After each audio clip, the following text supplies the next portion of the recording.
Hi everyone. It's a real pleasure for me to have Shafi Bhat with me today. And Shafi is a postdoctoral fellow at the University of Cape Town, where he's working with myself and John Parkinson, who is an archaeologist at the university. And he's just published a really fascinating study, and he's here today to tell us about his research. Thank you very much. This study is based on bone histology of Chersina angulata, which is a monotypic species, and it is terrestrial in nature. The species is a medium-sized species with a carapace length of around 35 centimeters, and it is common in Western Cape of South Africa and Namibia.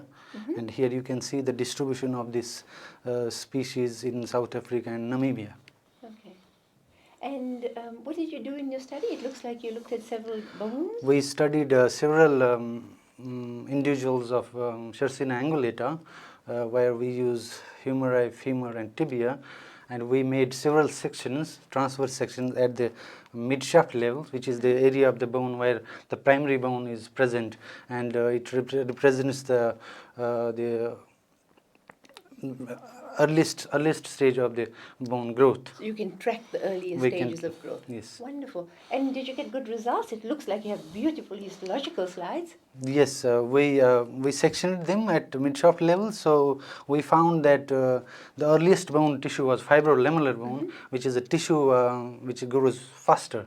So in the earliest stage, this species was growing faster, and later in the ontogeny, this growth was slow, which is shown by this parallel fibered bone tissue in the outer cortex. Okay, wow. And do you find that they develop growth rings in the bone as well? Yes, yes. In the outer cortex, we found several growth marks, which in the largest individual, in fact, we have 8 growth rings. That means that the individual was at around 8 years of age.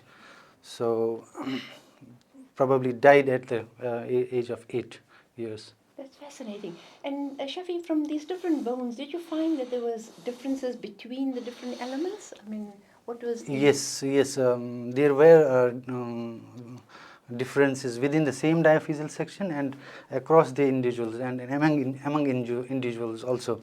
So we found that this medullary cavity is decreasing throughout the ontogeny, and in the largest individual it is completely infilled by the secondary infilled compacted coarse cancellous bone. Oh, so very dense bone, Very dense with no bone. medullary No cavity medullary finally. cavity, yes. Wow.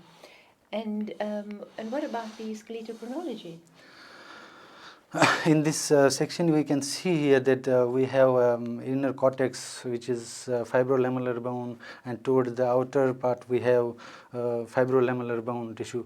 So And towards the outer parallel fibered bone. Parallel fibered bone. Yes. So, and we also found that the tibia is the least remodeled bone in this skeleton. And what do you mean by least remodeled? Is it the one that preserves the best growth record? Best growth record, yes. Oh, fantastic. And now that you know that the tibia is the best skeletal element, what's your next step? So we have a lot of material from our archaeological collections.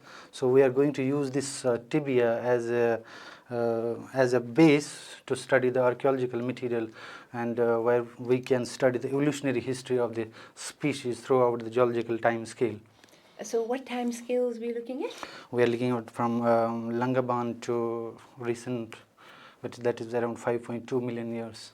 5.2 million to recent. To recent, oh, that's yes. going to be fabulous. Yes. Wow. So we look forward to hearing more about your work, and we wish you all the best in your next steps that you're going to be taking. Thank you. Thank you very much.